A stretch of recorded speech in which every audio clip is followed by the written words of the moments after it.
عالم اسلام کا عظیم اور ہندوستان کو فتح کرنے والا پہلا نوجوان مسلم سپہ سالار محمد بن قاسم 75 ہجری کو طائف کے مقام پر پیدا ہوا۔ باپ کا نام قاسم اور دادا کا نام محمد تھا۔ جب بڑا ہوا تو اس وقت مسلمانوں کا خلیفہ ولید بن عبد الملک تھا اور مسلمانوں کا دارالخلافہ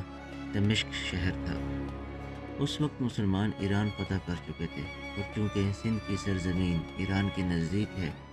اور ایرانی سلطنت کی سرحد سندھ سے ملتی تھی، اس لیے اس زمانے میں جب کہ ایران اور مسلمانوں کی جنگیں ہو رہی تھیں اور اسلامی فتوحات ایران میں بڑھ رہی تھیں، اس دور کے فتنہ پرور ایرانی سندھ میں آ کر پناہ لیتے تھے، اور سندھ ان فتنہ پردازوں کا مرکز بنا ہوا تھا۔ خود سندھ کا راجہ داہر بھی اس کوشش میں تھا کہ ایرانی سلطنت کسی طرح قائم رہے۔ دراصل وہ مسلمانوں اور ایرانیوں کے مختلف معرکوں میں ایرانیوں کو عسکری مدد بھی دیتا رہا، لیکن جب ایران کی سلطنت پر مسلمانوں کا قبضہ ہوا تو راجہ نے کچھ سرحدی ایرانی صوبوں کو اپنی حکومت میں شامل کر لیا، اور ایرانیوں نے بھی کرمان اور بلوچستان کے صوبوں کو سندھ کے راجہ داہر کے سپرد کر دیا تاکہ مسلمان ان پر قبضہ نہ کر سکیں۔ لیکن اس کے باوجود مسلمانوں نے سندھ کو فتح کرنے کی طرف توجہ نہیں دی، یہاں تک کہ راجہ داہر نے خود ہی ایک خاص واقعے سے مسلمانوں کو مجبور کر دیا کہ وہ اس کی مملکت پر حملہ آور ہوں۔ اس واقعے کی تفصیل کچھ یوں ہے کہ ولید بن عبد الملک کی فتوحات نے اسلامی حکومت کی دھاک دور دور تک بٹھا کر رکھ دی تھی۔ اس وقت کے فرما روا اور بادشاہ وقت ولید سے دوستی کی تمنا رکھتے تھے۔ سرندیپ یعنی لنکا کے راجہ کی بھی خواہش تھی کہ وہ کسی طرح مسلمانوں کے عظیم خلیفہ ولید بن عبد الملک سے دوستی پیدا کرے۔ چنانچہ اس نے اپنے جزیرے سے 8 جہازوں کے ذریعے ولید بن عبد الملک اور عراق کے والی اور محمد بن قاسم کے چچا حجاج بن یوسف کے لیے انواع و اقسام کے موتی و جواہر اور دوسرا بہت سا قیمتی سامان روانہ کیا۔ تحائف سے لدے ہوئے ان جہازوں میں کچھ مسلمان مرد اور عورتیں بھی تھیں جو کعبہ شریف کی زیارت کے لیے اور کچھ دمشق کے شہر کا سفر کرنے کے لیے جا رہے تھے۔ جب جہازوں کا وہ قافلہ سمندر کے اندر سفر کر رہا تھا تو سمندر کے اندر ہواؤں کے طوفانوں نے ان جہازوں کو بے قابو کر کے دیبل کے شہر کے ساحل پر پہنچا دیا۔ اس وقت دیبل شہر سندھ کی بندرگاہ اور راجہ داہر کے علاقے کا مشہور شہر تھا۔ یہاں راجہ کا ایک گورنر اور سپہ سالار رہا کرتا تھا۔ یہاں قزاقوں کے ایک گروہ نے جسے نکامرا کہتے تھے، وہ دیبل کے باشندے تھے۔ ان جہازوں پر قبضہ کر کے ان جہازوں کو لوٹ لیا اور مردوں اور عورتوں کو گرفتار کر کے سارے سامان اور جواہرات پر قبضہ کر لیا۔ کچھ مورخین یہاں یہ بھی لکھتے ہیں کہ جو لوگ مسلمانوں کے جہازوں پر حملہ آور ہوئے اور انہیں لوٹا وہ میت قوم کے افراد تھے۔ مورخین یہ بھی قیاس آرائی کرتے ہیں کہ ہو سکتا ہے میت نکامرا قوم کا ہی کوئی ذیلی قبیلہ ہو، اس لیے کہ دیبل شہر دراصل میت قوم کا مرکز تھا،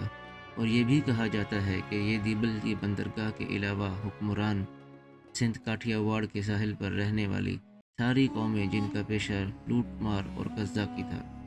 ان سب کو میت ہی کہا جاتا تھا، اس لیے کہ سندھ پر محمد بن قاسم کے حملہ آور ہونے سے پہلے مکران کا علاقہ مسلمانوں کے قبضے میں تھا، اور مکران کے مسلمان حاکم ابن عمر کے بارے میں لکھا ہے کہ اس نے پہلے تو شمالی پہاڑی علاقے پر حملہ کر کے فتح حاصل کی،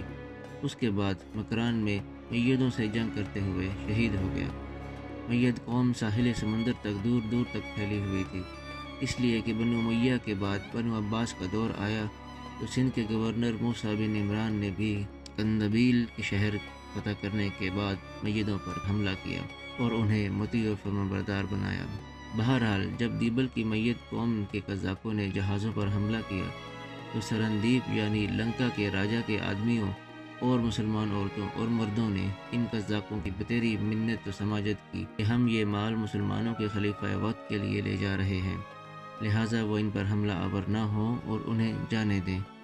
مگر ان بحری قزاقوں نے متعلقاً کوئی پرواہ نہ کی اور سب کو قید کر کے کہا، اگر تمہارا کوئی داد رس کوئی امداد کرنے والا ہو تو اس کے توسط اور ذریعے سے خود کو خود ہی خرید لو۔ کہتے ہیں کہ اس موقع پر ایک مسلمان عورت نے چیختے چلاتے ہوئے اپنے خداوند قدوس کے بعد بلند آواز میں کہا، یا حجاج اغننی، یعنی کہ اے حجاج میری مدد کرو۔ کہتے ہیں پکارنے والی یہ مسلمان عورت عربوں کے قبیلے بنو عریض سے تعلق رکھتی تھی۔ ساتھ ہی کچھ مورخین کا یہ بھی خیال ہے کہ عورت کا تعلق بنو بربورہ سے تھا۔ بہرحال کچھ مسافر جن کا تعلق ان جہازوں سے تھا اور جو کسی نہ کسی طرح اپنا آپ بچا کر بھاگ نکلنے میں کامیاب ہو گئے، وہ عراق پہنچے۔ اس وقت خلیفہ ولید بن عبد الملک کی طرف سے عراق کا والی حجاج بن یوسف تھا۔ بچ کر نکلنے والے ان لوگوں نے عراق پہنچ کر جہازوں کو لوٹنے اور مسافروں کو قید کرنے کی اطلاع انتہائی دردناک انداز میں حجاج کو پہنچائی، اور یہ بھی کہا کہ اس وقت جب کہ ڈاکو مسلمانوں کو گرفتار کر رہے تھے اور عورتوں پر ظلم توڑے جا رہے تھے، ایک عورت نے بے اختیار یا حجاج اغننی، اے حجاج میری مدد کو پہنچو پکارا تھا۔ کہتے ہیں یہ الفاظ سن کر حجاج بن یوسف کا چہرہ غصے میں تپ گیا تھا، آنکھیں قہر اور آگ برسا گئی تھی۔ دھڑتی ہوئی آواز میں اس نے تقریباً چلاتے ہوئے کہا، لبیک لبیک، یعنی کہ میں حاضر ہوں، میں حاضر ہوں۔ یہ بھی کہا جاتا ہے کہ یہ واقعات سن کر حجاج بن یوسف بے حد متاثر ہوا اور آبدیدہ سا ہو کر رہ گیا تھا۔ اس حادثے کی اطلاع ملتے ہی حجاج بن یوسف فوراً حرکت میں آیا اور اس نے فی الفور سندھ کے حکمران راجہ داہر کو ایک خط لکھا۔ یہ خط اس نے مکران میں اپنے حاکم محمد بن ہارون کو بھیجا اور محمد بن ہارون کے نام بھی ایک خط لکھا اور اسے تاکید کی کہ یہ راجہ داہر کے نام جو خط ہے وہ راجہ داہر تک پہنچایا جائے۔ حجاج بن یوسف نے مکران کے اپنے والی محمد بن ہارون کو یہ بھی تاکید کی کہ جب وہ خط جو میں نے داہر کے نام لکھا ہے تمہارے پاس پہنچے تو اپنے کسی معتبر افسر کو اس قاصد کے ساتھ روانہ کرنا جس کے ہاتھ میں خط بھیج رہا ہوں،